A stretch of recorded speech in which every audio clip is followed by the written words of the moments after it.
And we are live. Welcome, everybody, to the GSFE Admins podcast by and for GSFE Admins. My name is Lance Lennon. I am the Technology Director for the Eagle Grove Community School District in Eagle Grove, Iowa. I am Chad Frericks, Director of Technology for Adele DeSoto Minburn in Iowa. And I am Carl Hare, Director of Delivery for Amplified IT, currently in Iowa. Is that what you mean? You drive truck? Director of Deliveries. Yeah, you nice. pick it as you want. Transportation logistics, over-the-road trucker. Without trucks, America stops. Are you offering stuff now, like curbside delivery? They'll pull right up to your building and drop off. Here's your gopher. Tools. Here's your gopher. I also We are running a little late this evening. I texted Chad, asked him where he was, and he responds, in Waukee. And I'm like, I meant at the podcast. I was looking for the headset, which I can't find. Obviously, it's not on my head. So that's all right. I don't hear much feedback. Actually, no feedback. So I think we're sounding okay. At this point in time, we don't currently have any live viewers anyway. So I don't know that late mattered at all. So we are going to talk again about the COVID apocalypse. It's here. It's affecting all of us. And a lot of things are coming out of it that are not necessarily bad. Anybody got anything exciting that's new that they want to share? Let's see. New.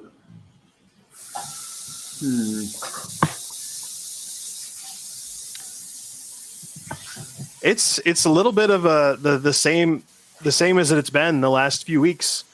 Last time we talked, schools were still closed indefinitely. We were going to reopen. Since we talked last, they've officially closed schools here in Iowa for the remainder of the year, which is all of us have kids that are trying to finish up school, whether that's middle school, high school, elementary school, or college in some cases. COVID-free Montana, nice. We got a couple of watchers. So there's that kind of new reality, sharing the office with, in this case, my spouse, and then the Wi-Fi with 3 kids trying to do online learning. I suppose it could be a whole lot worse, but it's definitely different. I didn't necessarily anticipate the next time we did a podcast, we would still be having a conversation about the impacts and the closes, but that's okay. The governor says everything's fine, nothing to worry about. Feel free to go out and cough on each other starting last Friday. Here in nothing to see here. Nothing to see here. Please move on. Starting tomorrow, she's opening the rest of the counties, right, and opening up more services like hair salons and nail salons. Not hair salons. Oh, not hair salons yet. No. Health spas, whatever that means. I don't know what that is. I need not to be confused with a regular spa. I don't know what a health spa is. Does that mean I don't either? Does that mean I can have my monthly masseuse appointment? I'm not sure. Foot rub? Maybe. I think Lance is being harassed. I'm definitely being harassed. My wife is over there. She doesn't understand. Doesn't matter. I'm impressed. I'm impressed that both of you can hear you totally. Have a great COVID haircut. You're doing a very good job. I'm turning into very nice. I'm starting to get the hockey flow curling in the back. Sam, you're too loud. Everyone can hear you. Sam. Goodness, we're rough today. Nice. We had to mute Mr. Lennon because Sam's too loud. Indeed. How about on your end, Chad? Anything new and exciting going on there at ADM or just in your life in general? I wouldn't call it exciting. We're in the process of developing policies for when we're going to have to close again. As far as, the first go around, it was like, holy crap, we need to spin this up really fast. So there weren't really policies for such a thing. So we're working on developing policies. The big one is, how do we determine who needs school-provided home Wi-Fi, and then how do we distribute that? Said Wi-Fi? So, yeah, trying to, and my current thinking is I sort of have issue with just giving it to whoever says they need it without any limitations. I mean, what would stop someone, and I'm being devil's advocate and I realize that, but what would stop someone from canceling their home internet service and making the school pay? Well, so I had that conversation as well back when we started checking out hotspots in our media centers. We didn't want to advertise it wide and far, and one of our friends and good friends and friend of the podcast, Dr. Hank Thiele, had a great view on it. He goes, "Tell you what, you go right ahead. You can cancel your in-home internet access. I'm going to give you this hotspot from Khajiit, and you see what it's like trying to get done what you want to get done on that Khajiit hotspot." Well, and that Khajiit's a seems to different work pretty story. well. I don't think Yeah. we would deploy Khajiit personally. They're not. Yeah, whatever. Khajiit's Khajiit. I don't think I would deploy that. It's a mobile hotspot, right? Yep. So, I mean, mobile hotspot always has different things to be concerned about. You need an office, Mr. I need Lennon. lots of things, but that's okay. Hey, Or a this pellet is gun. my life, and that's Pellet my gun. beautiful wife. Do you have a squirt bottle for when you train the dog? Off. She has a squirt bottle. I get that quite often. She'll turn the squirt bottle on me. She's trained me well. So I guess So I understand that. I get to it. stay on point, where But you're gonna. So I don't think it matters what cellular service you're gonna get, especially in Iowa right now. I don't know. Very few spots have 5G available. They're going to be using 4G or LTE.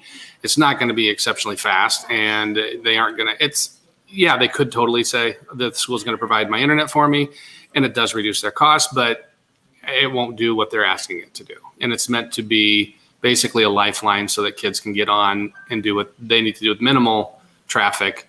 So I'm with Carl on this one, and we're looking at it. We are putting, access points in our buses, looking at places we'll put those. Tar started talking to the city is where places we can put, hot spots where people could convene without convening, or without being, socially irresponsible. And, parks are closed, so those are out, but we've got like our stadium. And I said, we're just gonna have to find spots that have coverage, like you're gonna have not just tables, but coverage stuff out there, be it a roof or a park, little shelter thing. But again, you got to look at culpability. So then if you have that out there and somebody contracts COVID because they're in a spot that something contagious happened, do you bear responsibility? Well, so where I've been crowdsourcing what other districts are doing. Mm-hmm. And everyone's doing it a little bit different, but there's some similarities. And I have yet to find a school district that set criteria, at least for this go around. But what I came to the realization, I think what I'm going to suggest for our district for the policy is that we provide school configured wireless hotspots where I can set the management password and then also set an SSID that is deployed to the student devices. So then that hotspot can only be used by a school issued device, which then would be filtered, our Chromebooks are set to only allow the students to log in. So, the student could log in and let a parent use it, but it would be obviously filtered under that student. And you're not providing access to all their smart TVs, not to every device in their house, not their phones when they're home. Yep. I'm providing access to their learning device, which I'm more comfortable with. Not very many places are doing that, but I think that's what I'm going to suggest we do is no matter what service we choose to go with, I want to be able to configure the hotspots prior to deployment, so that I'm the manager of those. Not me, but the district's the manager. Well, it probably will be me. The district's the manager of those, and our SSID is the only one on it. That sounds like a really good idea. So basically what I'm hearing though, Chad, is your district is having genuine conversations about missing school again in the fall. Oh, absolutely. We're as a realistic possibility. We're planning not to go back. Right now we're talking. This is spring training. and the season starts in August. Yeah. Because everything we're doing now is just prep for when we're going to probably be virtual for reals. Right. So most districts went voluntary unless there was specific circumstances, like Waukee, for instance, went mandatory at their high school level because they were on a weird schedule where they had block scheduling, but it was this quarter, this block met. Next quarter, that didn't happen. This other class. Oh, wow. So So kids didn't have any class at whole all. semester. Okay. Kids had missed whole semesters of courses. Yeah. So they went mandatory for that reason. Most are voluntary, but we anticipate having mandatory remote learning preschool through 12th grade in the fall. And I do want to, before we go any further here, we have 5 viewers. We are using a tool called StreamYard. And I want to give a big shout out because we are sponsored with StreamYard. We got the basic plan purchased for us by FlexiSched.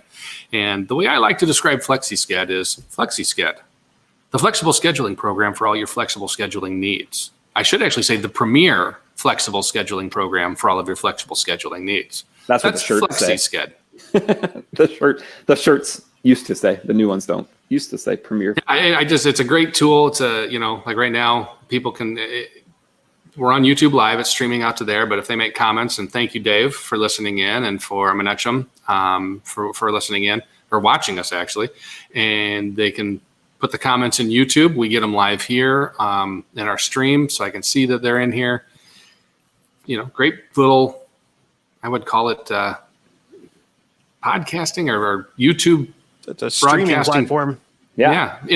But a web-based. I mean, a web-based streaming platform that is so incredibly easy to use. We're transitioning to it to do all of our live broadcasts. So that's another thing I've been working on. I was going to talk about.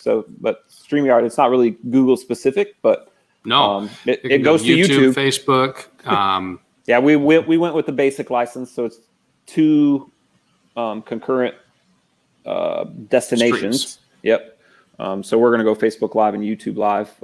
So the other thing that we're trying to plan is, and I'm trying to put together, is a socially responsible live graduation ceremony in our football stadium. And they want to stream it. So StreamYard was a very simple solution to that with some DSLR cameras, and it's gonna be quite easy compared to what you used to have to do to pull that off. Yeah. So that's another. Thank you, FlexiSched. That's very nice. That's another huge. Carl from West Des Moines. He's a Jay sponsorship. There's officially too many Carls in the meeting already. But he's Carl with the C, the classical spelling. You're Carl with the K, the German spelling. The correct spelling. Ooh, fighting words, Carl. It's not the first time that Carl's heard that either.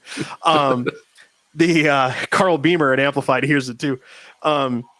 That's the other huge topic or hot topic is commencements for schools. I know Ames is still trying to figure out how to have an in-person of some kind commencement. Yeah. They've pushed out 3 different dates to senior parents to kind of vote to say, all right, what do you think? Or it was 2 dates plus a streaming version.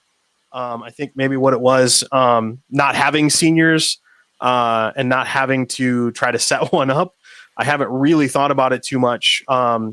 So Chad, it sounds like you're right in the middle of it. Lance, I don't know if Eagle has talked about it. Are you going to try to do the entire thing? How are you going to protect maybe students that shouldn't have their names broadcast or pictures broadcast online and that sort of thing? We are fortunate that we don't have any that didn't sign the waiver. Well, by sign, I mean tick the box set on OLR. So none of our seniors are in that situation currently. And we have contingency plans. So the best case scenario right now is a socially distanced ceremony in the football stadium. If there's weather, that moves to the largest gym we have. And if we're not allowed to have people in the building, which is currently the case, we have plans for a drive-through graduation ceremony where the seniors will literally be passengers in a car and drive through There, so that happened. There was a school district in Iowa planning at Indianola. They had rented the 10 by 30 LCD screens, 2 of them, so that they would, and those are like drive-in theaters, and what they have is FM broadcasters on them, so that you could pull up in your car, and they had the parking lot all set and ready to go. And then the senior class voted that they wanted to wait to see if they could actually have a traditional graduation ceremony. And our senior class did the same. They voted, here are the options that we, that have been okayed by the Department of Health, that have been okayed by the police, that have been okayed by the school board, and what do you want to do? And they all voted to wait and see if they could have it somewhat more traditional. The bigger issue is, you start going into July, August, kids that are in the service are gone. Some kids have probably gone to summer school. We're not doing anything after this date. Yeah. So the last possible date we have set, and it's going to be one of those scenarios happening. Carl Sunderman, he agrees. He believes that K is the correct spelling. Thank you, Carl. I appreciate you even more now. I don't know. I've been trying to think through this, putting myself back in the seat that I was in just a few months back, trying to see how you guys have done this and the schools that we've worked with and the tech directors that we've worked with. The fact that the IT staff and the teacher staff and administration at schools have just truly moved mountains to try to instill some sort of semblance of education, some sorts of semblance of normalcy. It's just something that I've been truly impressed with. And to have the opportunity to talk to you guys too, to hear what you guys are doing and what you're doing, try to help your kids and your students at your schools. It's impressive. So definitely hats off to you guys and everybody that's trying to get this to work, because I'm just trying to think through it. And every time I come up with something, I'm like, holy crap, there's another thing. There's another thing. There's another thing. It never seems to stop. I thought as people got rolling, my workload might lessen, but it hasn't. I'm busier than I was when butts were in seats.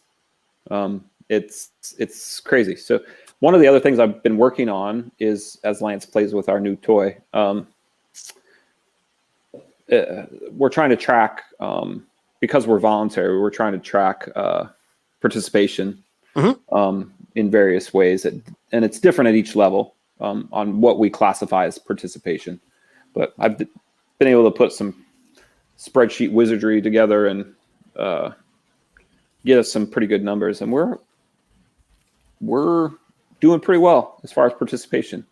And our language, the language of what we were saying was super important. Although we're not mandatory, we use the word expectation. It is an expectation unless a COVID-related reason prevents you from partaking. We expect you to partake in the learning opportunities provided. We got rid of the word optional in any communication we sent out, and made it an expectation. And being careful that expectation is not a mandatory expectation, but it's an expectation unless there's a. So you as a school must have put together some sort of definition of engagement metrics, right? These are the data points that equal engaged students. What are those? What are some of those data points? And then how did you collect them? Yeah, so it looked different. Obviously, we're using Google tools. We're a Google one-to-one district. Right. So, contrary to recent belief, this is a Google podcast too. Yeah. So at the lower elementary level, it was anyone hopping on the Meet and requesting resources. We provided them, but some families didn't have a device. It's different at that level. So it was a yay, nay. It was a yes, they are, no, they're not. As they got older through the district, we started putting metrics on it. For instance, the middle school, they're focusing on the core subjects. So the 4 cores. So if they're turning stuff in for 1, that's 25% participation, 2, 50, 3, 75. And then at the high school is a tricky beast because kids have from 3 courses. Well, there's a couple kids that have 2 because they're taking college courses elsewhere. So they have from 2, and then we have some kids taking 9. So I had to calculate the percentage of participation in ADM courses, and we're gauging that by, are they doing the stuff? We're using Google Classroom to do everything. So are they turning in the assignments? And then the teachers record that in the spreadsheet, and it spits out reports for us to share with our board. So, okay, so you're not pinging the API, the endpoints to look at any of that. I'm at this point. So the Chromebooks, you mean? Yeah. Even in Classroom, some of the Classroom API points to look at posts and engagement metrics around Classroom specifically, because it sounds like you're using Classroom as a large portion of your metrics. We are but we didn't mandate that all of the delivery came from Classroom. So to use those, I could as some more data points. And I looked at that. It was just, I didn't know how far down that rabbit hole I wanted to go, because if I started, I wouldn't stop until we had way too much data, because that's just how I am. Correct. Can you have too much data, Chad? Yes. Not in my mind, but some people think so. Yes. Yeah, you can. You can overwhelm people with data. Yeah.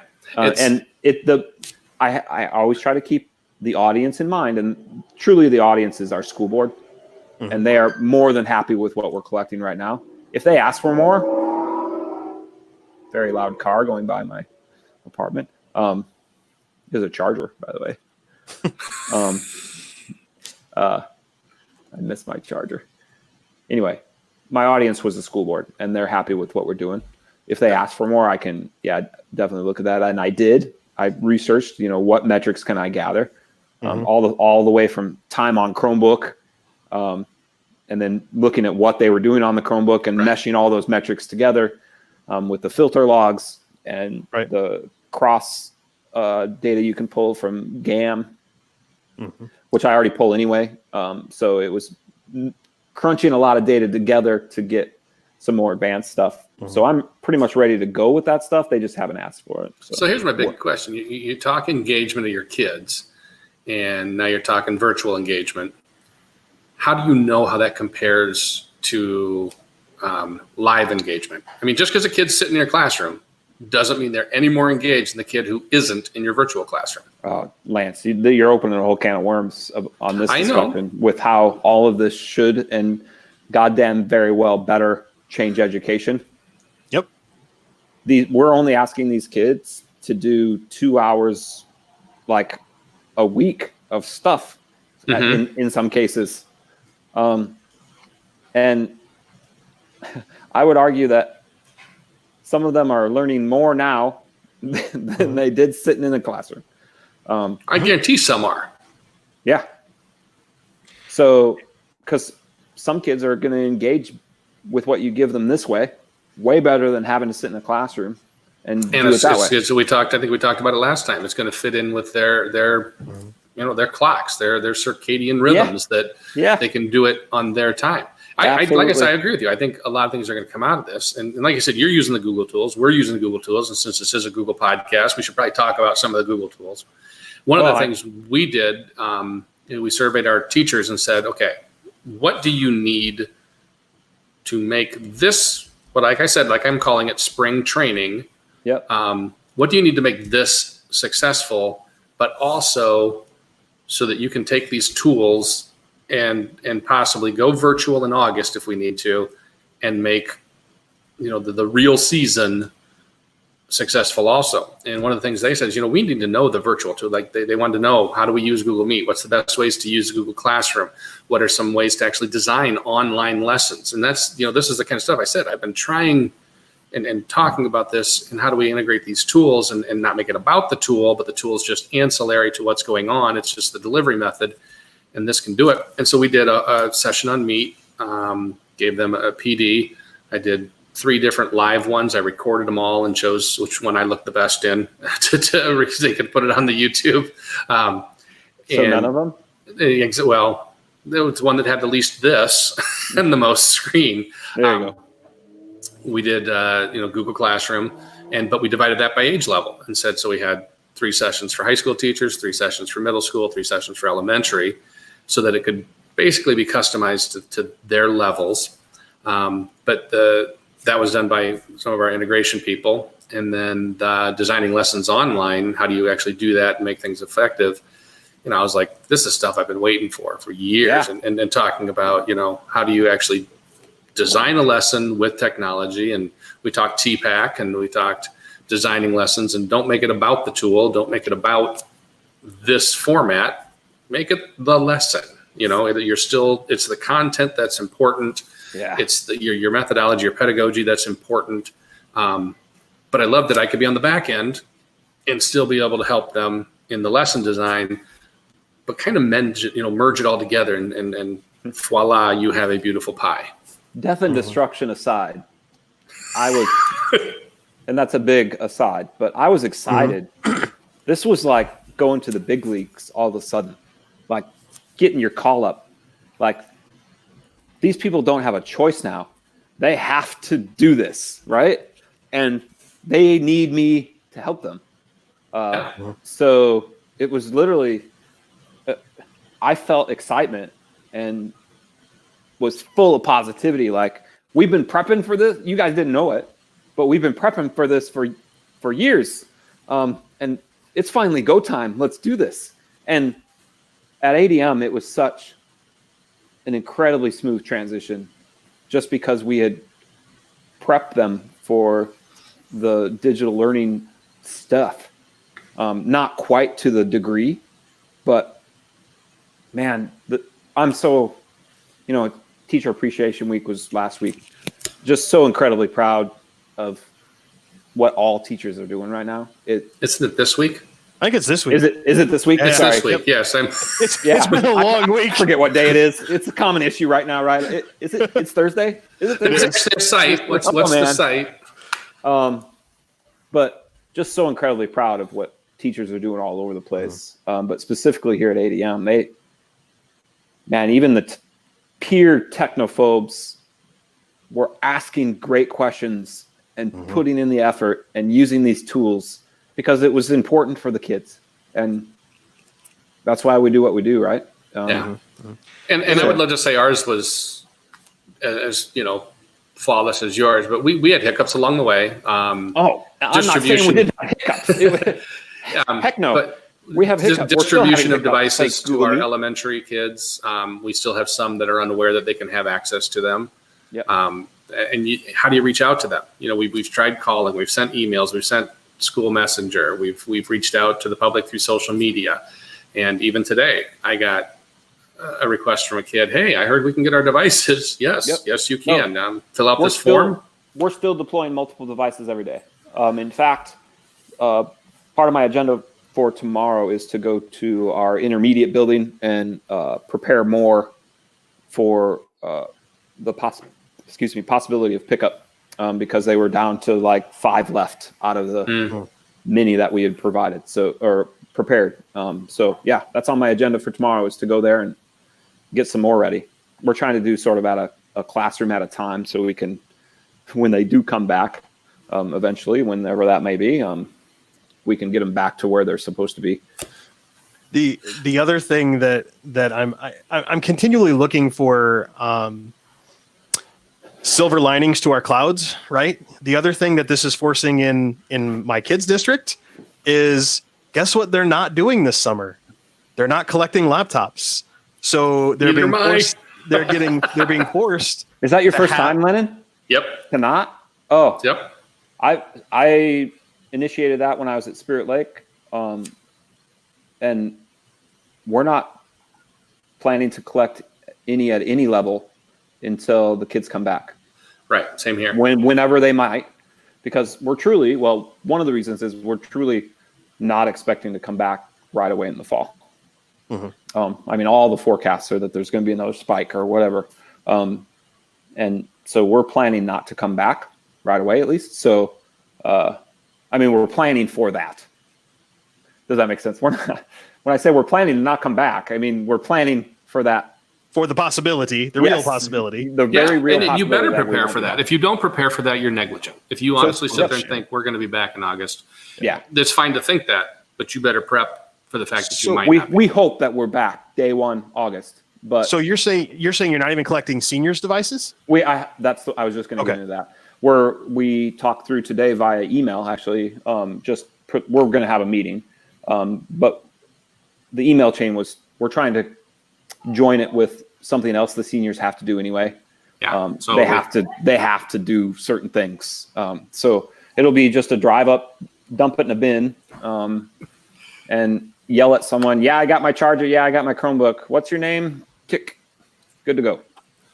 West Des Moines is not collecting either. Carl is very happy about that. And like I said, for years, and my thing has been, I store them in a room. The room is lightly air conditioned, carpeted, and so I have a room that smells of cigarette smoke, cat urine, meth, and depression. And this year it would be a breeding ground for coronavirus alternatives.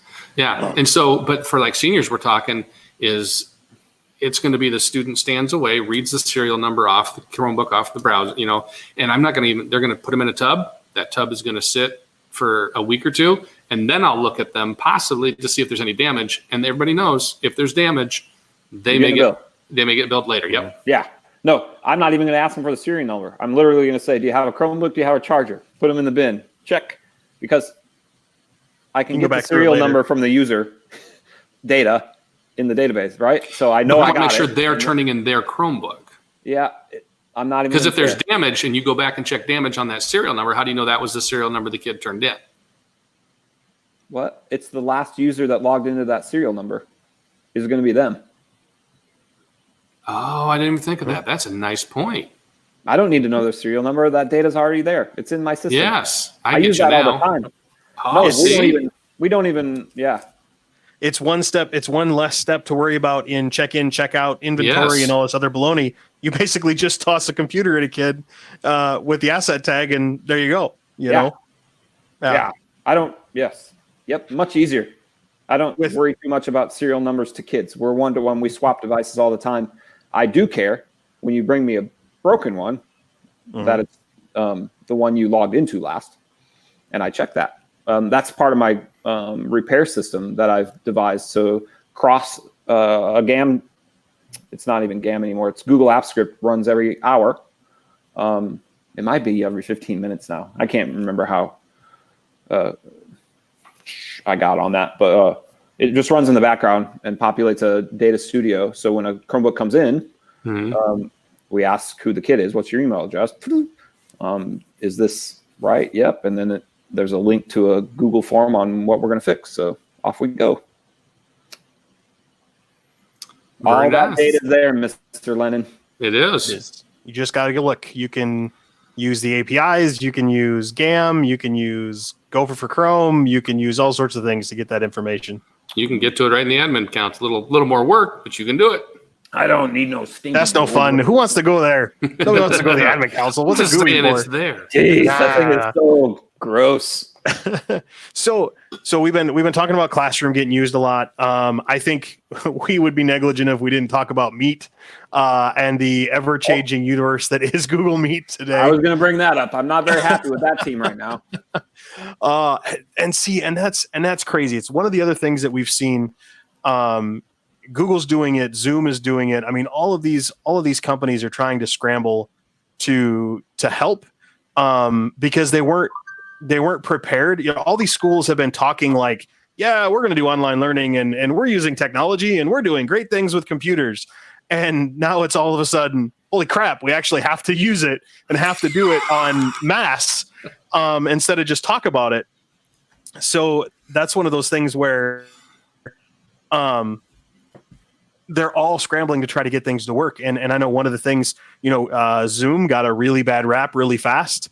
FBI was getting involved in all sorts of stuff, and Meet's now scrambling to try to add functionalities that people are like, well, hey, Zoom had this, we really want that. Or don't even get me started on the mess that is Teams. Wait a minute, I saw a commercial, and the commercial said Teams is the greatest thing ever. Those doctors and that EMT guy, it's saving the world. I have never seen a more foolishly designed interface or product in my entire life than Carl, Teams. it's Microsoft. And there's a reason why. I've never seen Teams. I had to do a team meet the other day with a vendor. It's unpleasant. So the other problem is I've had a couple of Cisco WebExes where my computer can't do the audio. I have to call in. Yep. And they said and one was Infinite Campus, and they said this has been the way for everybody. They can't get the audio working on their computer, whether it's PC or Mac or Chromebook. They're having to actually call in. I'm like, well, that's awesome. You want to promote something right now? Make them call in and check in with their computer. But you see, so like Google's added in Meet functionality, or not? Yeah. They've added in Grid View, right? So that was a big deal. In Zoom had that. Some person coded quick a Grid View extension that ran rampant everywhere, which I actually like better than Google's stupid iteration of Grid View. So Grid View, so Google's version of Grid View is interesting. You only get 16. And if somebody's presenting, it kicks you out of Grid View. Takes up the whole screen. That's the one reason I much prefer the Grid View extension, because if someone's presenting, it takes up the big spot. It's actually over here. My camera's reversed. And then you can still see the people around the edge. Carl just said it's going to be hard to pry everybody away from Zoom, and I told him I just in the chat said, it's not. We mandated Meet. Everybody's going to. It's like Kleenex. You're actually talking tissues. Everybody's going to call it a Zoom. It's kind of that's the name. But I refer to Zoom? All of mine as facial tissue. And plasters for Band-Aids. Elastoplast. Plasters. That's what British people call bandages or plasters. Dave agrees. He likes the extension better than Grid View. My one beef with the extension, and I will admit I liked it better, but when you got into large meets, it crushed my poor device. It's feeding in all those feeds. You need like a gaming machine. It's a lot of video. Much over 10 people. So Carl asked a question: is anyone managing Zoom, as in doing it how they officially tell you to? There's a few folks that we've worked with. Ironically, they wanted to set up SAML connection between Google to Zoom, so they could use their Google credentials to get into Zoom. And it got a bad rap. Originally, there was some huge security issues, but again, it was a lot of the big stuff on the beginning was end user issue. They bought a company today. I saw it come across my feed for end-to-end encryption. Yeah, well, and that's after they released another big encryption patch a few weeks ago, 2 weeks ago. But so Meet's trying to scramble, and so Google's trying to scramble, and you see some of those functionalities. Another big one I know that I've heard tons of schools have been asking for is, and I like it in Zoom, the breakout rooms. Yeah, the breakout rooms. The breakout room functionality is really cool. It's really neat, and I would love to see Meet have that functionality. Whether it comes to Meet, I don't know. Moderation is another area where I know Meet has kind of fallen a little bit. Early on, we've just seen an update with the shortcuts. Have you guys successfully gotten your teachers using shortcuts and starting meets from Classroom and that sort of stuff? Ours either started from We Classroom. Just sent additional guidance today. Okay. Because people weren't. I had a couple freakouts last week where they had created calendar invites, and we recommended not to do, but some still did it that way. And then they also failed to untick the boxes where guests could invite others, and also failed to check the box where guests could see the guest list. So that was part of our new guidance. But yeah, we're very much strongly encouraging people to either use their classroom code, their classroom Meet room, or going directly to Meet and generating a nicknamed Meet. Yep. Because going through a classroom event generates a pseudo permanent Meet in secondary calendar, and creates a pseudo permanent Meet that anybody can come in and out of anytime they want. Right. Nope. So, it has to be and we actually link to the video. The classroom meet is not permanent if the teacher's not in there. It generates a nickname. The nickname follows the format of the meet, but it doesn't have the hyphens. So it's 3 letters, 4 letters, 3 letters, or however it is. But if the teacher's not in there, it's the same thing. If it dies, eventually, it's just like a nickname meet. It's just reusing the same nickname. Yep. Yeah, absolutely. And that's how we told our teachers to do it. Just generate that and make sure the last one out and the first one in. Well, they have to be the first one in. The kids can't get in if they're not unless they have a co-teacher. Found that one out, didn't you, Chad? I did. The co-teacher's in there, or you don't have this. You don't have turned off the student's ability to start meets. Yes. We went over that on the last podcast. We actually went through the settings on the admin console. We did. Correct. So all right. So we have the shortcuts. Those are good. Those are rolling out. That's great. And presenting audio and video. Well, great might be a stretch. I was going back to last meeting. That was what my sure. was. The issue, then the next issue they started to address was the presenting meet video and audio right into your meet. Yeah. Which I have in some testing I found is amazingly dependent on the person's internet access. Like it requires a lot, especially if you wanted to keep it in sync. So the audio and the video are somewhere together. Hi, Scott from Columbus, Ohio. Scott Summer. Love it. We got all sorts of time zones tonight. Love it. Nice. Yeah, at one point we had 8 people watching us live. We're glorious. Huge in Sheboygan, Montana, Ohio. So we got Mountain, we got Central. Now we're distracted. Sorry, Carl. And we got Eastern. That's okay. It's good Lord. It's not the first time. Yeah. It will be the last. I know who I'm working with around here. Not the first time. My dog's wanting to get in on the action. I see that. I saw Lance's dog there for a while too. Just a little poking bit around the back. So now I'm gonna kind of lob this hand grenade into you guys and see what you guys have to say. What are your thoughts on Google offering Meet to public Gmail accounts?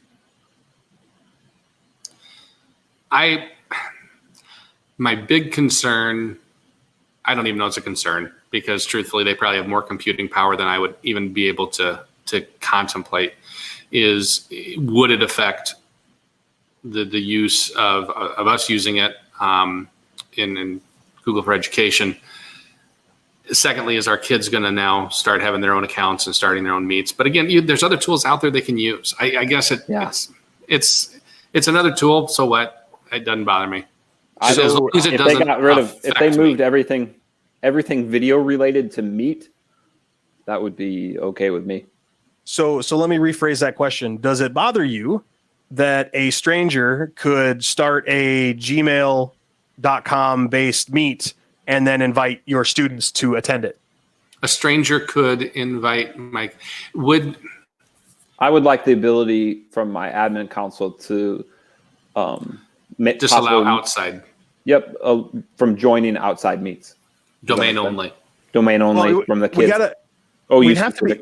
We have to be careful with joining outside, blocking it for just like domain only, because you have some schools that still have students and staff in different domains. Whitelisted domains. Whitelisted domains would be a better way to do it. Connecting it to Classroom somehow, how you whitelist domains there. Yeah, where they can join classes or whatever. Yeah, just like you would set up a walled garden for Gmail or anything like that. You could do it for that as well. Yeah, that's kind of what I was trying to get to. Is that Matt's there from the Pacific Coast? We got all except Hawaii. We are nationwide today. No, we still got to find out if Hawaii's in here. Oh, I forgot about Hawaii. I need to ping my friend Dean. It's only like 2:45 in the afternoon there. They're still at work. They could join. What else they got to do? Yeah, Carl says they could do the same thing right now without Bog's here. Bog says whitelisted domains. That's right. That's what we agree, Bog. You could start a Zoom and do the same thing. Yeah, I agree, Carl. It's the same thing. They can invite kids to a Zoom. You can invite kids to whatever the other tools they're using. Hey, Lance. Yeah. Since you're the broadcaster, can you highlight those live comments and put them on the screen? Yeah. Which one do you want to show? Well, just put Carl's there. I just want to see how that looks. Thank you, Carl. Oh, look at that. Boom. Isn't that cool? Nice. There's all kinds of cool tools. Look at that. Pretty new. Honduras. Are you kidding me? Boom. Honduras in the Michael's house. here from the Honduras. Welcome. Worldwide. Heads are Now getting we're big. worldwide. Love it. Some wonderful, wonderful cigars from the Honduras. From the Honduras? Yes, the Honduras. The Honduras. Nice. No, Carl. So the Dominican Republic and the Honduras, you know, if you can't get the Cubans. Oh, he's going on. 11. We have 11 viewers. I'm like, come on, really we got happy 15 minutes and we got important stuff to talk about. Like 11, Like- 9 viewers. like We just cigars. lost 2. Thanks, Chad. We just lost 2. Yeah, well, trying to be a taskmaster. So the other big thing that's come from this is, so the number of times I really want an honest answer from IT folks when this is all over. The number of times that you have had to bite your tongue and saying, I've told you this already, or I told you so, or something to that effect. One of the big things we're seeing, and I'm seeing, is now that kids genuinely have their devices 24/7, they're at home, they're finding more ways to get in and around and up and above and beside all of these different tools. And they're like, well, why would the student do it that way? Like, well, obviously you never thought it was a student. People are starting to see the idea of this whole whack-a-mole sort of, if we can't protect them from everything, we better give them nothing sort of mentality. We're really seeing that what is your acceptable risk? And, you know, are you okay with gmail.com accounts being able to generate a Hangout meet and invite your student? I can come up with a lot of valid reasons on why that would be okay. I could come up with just as many valid reasons on why that's probably not okay. So that's that to me is another validation to where we need to have genuine conversations around how to secure things, but not get so caught up in the security that they're not a usable tool, or that we're so terrified. Like I've heard schools now that they just want to turn Meet off entirely until Google fixes the ability to whitelist domains for Meet. They're just going to turn off Meet. They're going to take away a platform that their teachers have been using because of this particular security issue. It's, you know, it popped up on the GSFE admins community too, that someone talked about, and they clearly said, this is a rant, take it for what it is. And I appreciated that they labeled it as such. And I read it because we all need to rant. I mean, I think it's a very safe place for people that do a common job to be able to rant and say, what the heck? But they are tired of behavioral issues being looked at like you have to solve with a technical solution. Because a kid is doing something inappropriate with technology, there has to be a technological solution. And, you know, it's now our job as sysadmins to make that better.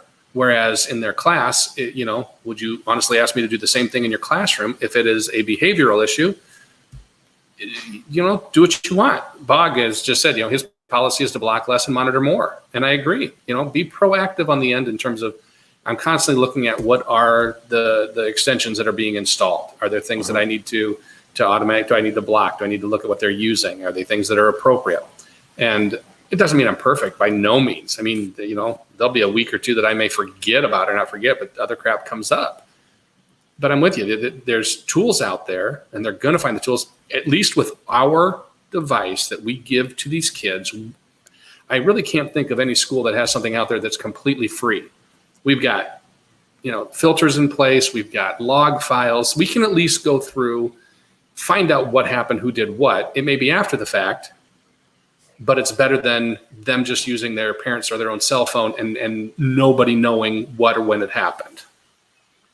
Nice. Scott, that's awesome. That is a great thing. I was just going to do that. Look at that. It's being able to capitalize on the things that we're learning now. And this gets continues to feed to the fire that the three of us started getting on our soapboxes last week. In that last time we did a podcast a month ago or whatever. It was a little over a month ago. That we're hoping that this is truly going to alter education going forward. I had a conversation with a leadership consultant, ironically, who only works with ed tech leaders, and she's convinced that it's not going to change. Nothing's going to be different. And I'm like, I don't know if I could handle that. That to me is, how do you go through this and not have it change? You can't go back, even if we delay going back, or if we go back remotely to start. Let's say in 2021, after we get back from holiday break, we can't go back to kids sitting in rows listening to an instructor. The one thing that my oldest son was most terrified of when they said optional education, because he wanted to participate in it, is that he would be required to show up at a specific time, to attend a meet, to listen to a human talk to him, because he had spent weeks doing things on Khan Academy and finding curriculum and going through things at his own pace, that the idea of going back to a school can only happen from 7:30 to 4 p.m. and in 45, 42, 60, 90-minute blocks of time, whatever it is, really, really bothered him.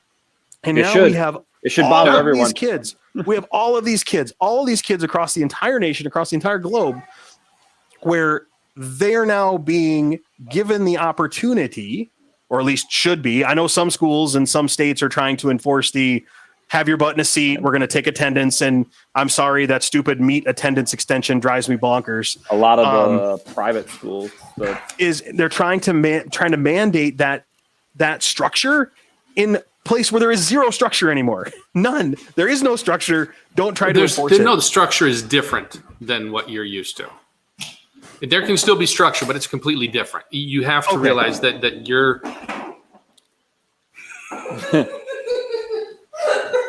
You need a screen, Lance. I need an office instead of a common room, but that's all right. Your work from home environment is not suitable. That's all right. It's family. It's family. It's okay. Now, you've had more swearing from Lance's side than ours. So anyway, that to me is a super, super huge deal, right? That we have to honor that this is going to be changed, because if we go back, I don't know if I want to be a part of it anymore. Right? Well, we should have a revolt by students, staff, everyone should say, what the hell are we doing? I didn't show this one, but I did like that too. Bugs, block less, monitor more. I'm with you, Carl. I truly hope that this changes. You've heard me go on and on at various events about my. That's it. The real reason I developed FlexiSched was to more flexibly schedule the school day. And when schools use it, we have one now. I don't even know where it is. But using it to flexibly schedule their entire school day. Why wouldn't that be the norm? This is our second. It's our second district that's used my tool the way I always imagined it being used. So I'm hoping that after this, people do school way differently.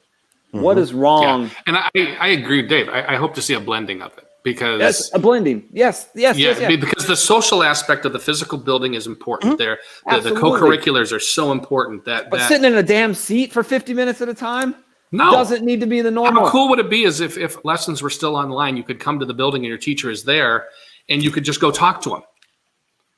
Yes. During the day, and you could be sitting wherever you want. We actually, so with the CARES Act, there is money going out to the schools, and it's based upon your title funding. So we were looking at the amount of money, and then the criteria came out as what you could purchase with it. And my superintendent said to me, "Hey, look into. I want to know. I want distance learning classrooms. So I want these places set up where teachers can do a class, a lesson, or something where they can record it professionally, have the tools they need to do that. Have it so it's available." Without having to use just the camera on their computer, just the FaceTime camera, but actually have a good setup where we can now take what we're learning and make it awesome and make it so that it's like way more effective. But I'm kind of like, why can't we just do this even if we do come back to school? Still have this as a possibility. You need a goddamn room with professional quality cameras. That's not what the teaching is about. The teaching is about the idea, not the goddamn video feed. It's about what the information they're trying to relay. or the idea they're trying to expand upon, the discussion they're having. It's not about the quality of their goddamn video feed. There is a quality issue that you have to take into consideration. Not to that degree. I absolutely disagree with that. Everyone's doing it right now with what they have to an nth degree. You don't need a goddamn ICN room. That's not what I'm saying. That's not the setup I'm talking about. But it is. That's what you just described. I'm talking a place where they can go where they don't have to. They would have access to be a camera that can catch a whiteboard for them if they needed to use a whiteboard to teach, or a tool where they would have the ability, and then at school where they have the better bandwidth. Well, bandwidth can sometimes be an issue, but record the thing off. No, that's only if you're live. Record it offline. But why can't it be both? Why can't it be synchronous and asynchronous? Well, it could be if they had it. That's kind of like what we're doing here. I don't want this to slip backwards where, oh my God, now we're required to have all these fancy ass tools. No, I'm not. To make this work, because we've proven that you don't. It's working right now with what they have. You don't need all that fancy shit to do what they're doing. We've just turned into a sports talk radio show where the co-hosts are arguing with each other. I need the mute button. I need to be Stephen A. Adande. I can press the mute button. Dave has a good point. So Dave is coming from Montana, and he said they bring kids in from long distance. Not as easy to just drop in. Yep. But again, it doesn't mean they can't be there at the same time and be in there. But why do they have to be in the traditional classroom setting? Why can't it be, campus is open. You go where you need to go to get what you need to get, but your teacher is there. And maybe at a certain time they're not available. They don't have their quote unquote office hour. So I guess the question I would ask towards traditional educational environment is how much learning actually occurs in those 50-minute periods. I would argue 20 minutes or less of actual learning. So why not produce mini lessons of 20 minutes or less, and then have office hours the rest of the time? Yep. I am with that. That's a format I've been a proponent of for a long time, with the mod scheduling, with short snippets of very focused content, and then you go do your thing. Well, it's one of the things that's supposed to happen in block scheduling. I know there's lots of different policies and opinions around block scheduling, but the idea of a block is that you can switch modalities so many different times within that period of time. You can do a small 20-minute here, you could do a 15-minute here, then you can do a hands-on, then you can move around. It's about attention span, and those attention spans get shorter and shorter and shorter the younger those kids get, or the older they get when they're us. Yeah. He thinks less than 20 minutes. In some cases, you're right. I agree. However, one of the most memorable videos that I've heard from one of our math teachers here at the middle school was one where he was on the whiteboard and he had a little whiteboard in his office, and the cat came in and kept erasing the whiteboard while he was working, and the kids thought that was hilarious. And it was guess what content those kids are going to remember? Cats. The cat kept erasing. So it's going to stick in their damn head. Correct. It's the funny part of all this, and I see we're coming up on an hour already. Is we go over? Back I don't know why we put these arbitrary time limits on things. Back when I was in graduate school, we did distance. I worked in the engineering distance ed department, and we had special rooms with who had the touchscreen TV things were in there, but they weren't distance learning rooms. But they weren't like the old school projection TVs that were just cute. It was monstrosities. We would record them. Comment up on the screen, Lance. And we would either broadcast them via real audio. Matt's comment is the real audio, or we sent out VHS tapes at the time. And so now we're seeing teachers are carrying it around, right? So how easy it is to create that content, Matt, you make a great point, is where's the entry point? It can be something as simple as Screencast-O-Matic, right? And that's it, full stop. It doesn't need to be one of the things, and I appreciate I don't want anybody to take this wrong at all. Some teachers have gone crazy with their backdrops and their classrooms at home. And I want to have this, and I want to have this, and I want to have this.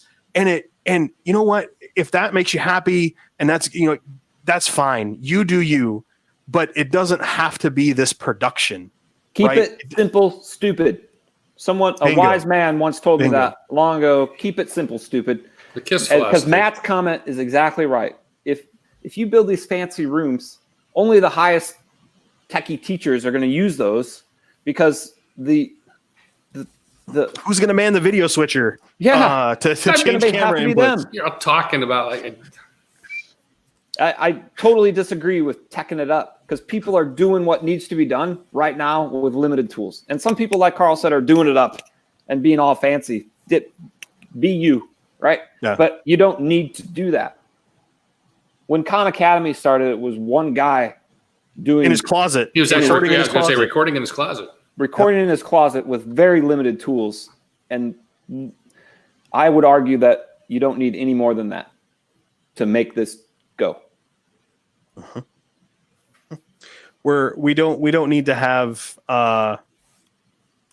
professional quality videos. Get the content, generate the content, get in front of the kids in a way that's consumable to those kids.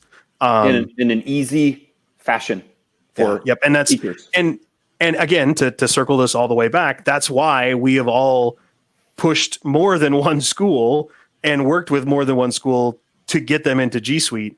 Is so many of those tools allow that easy, low hurdle, easy entry point into getting an instructional space set up for your students that has as few hurdles as possible. You sit down at a device, you log in on that Chromebook, and you have your classroom assignments, you have access to video recordings, you have access to all sorts of these different tools. And the biggest issue is internet connectivity.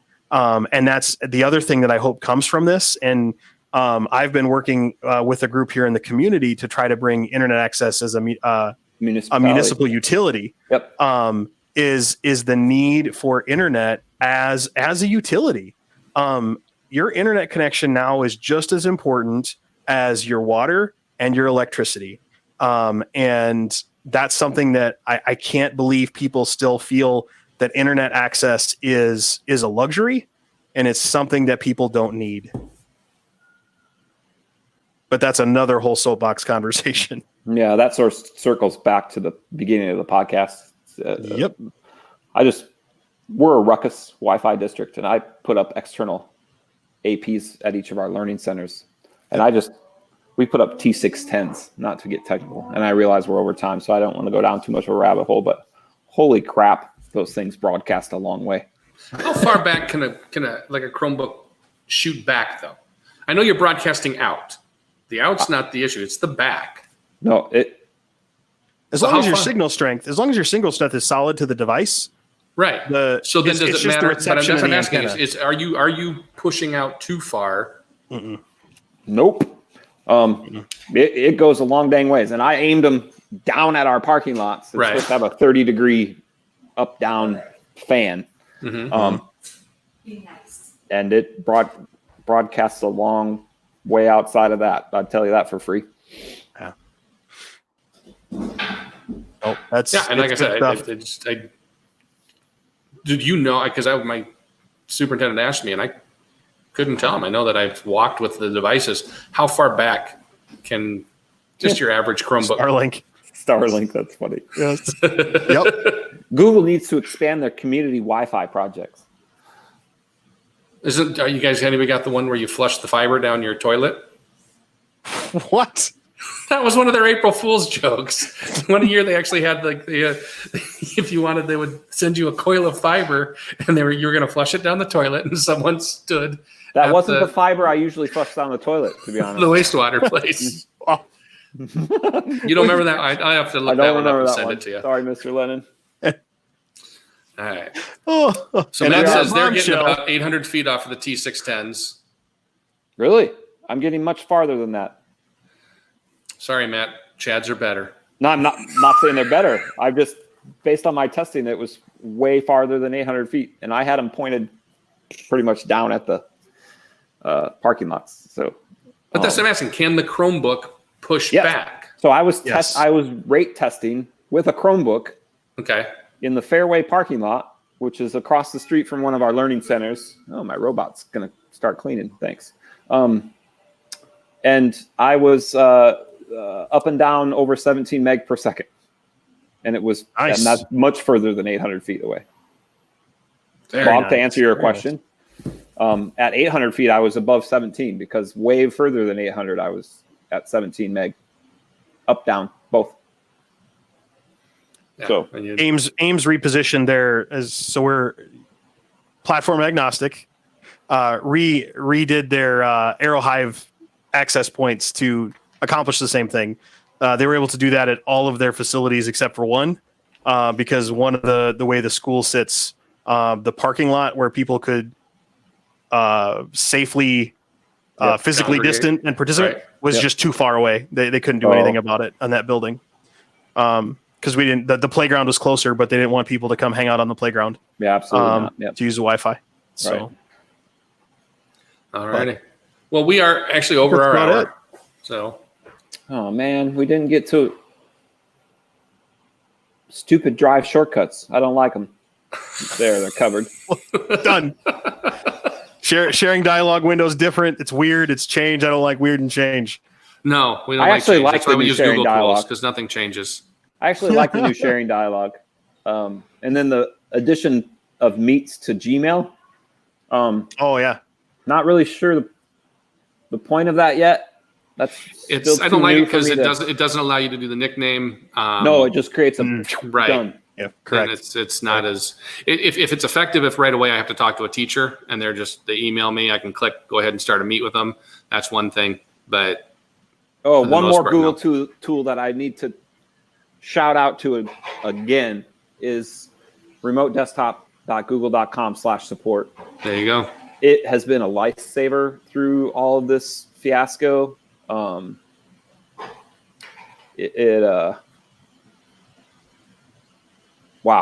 I use it so many times a day, and to help people with all sorts of issues. It's been a lifesaver. So thank you, Google, for that free tool. Another free tool. Been awesome.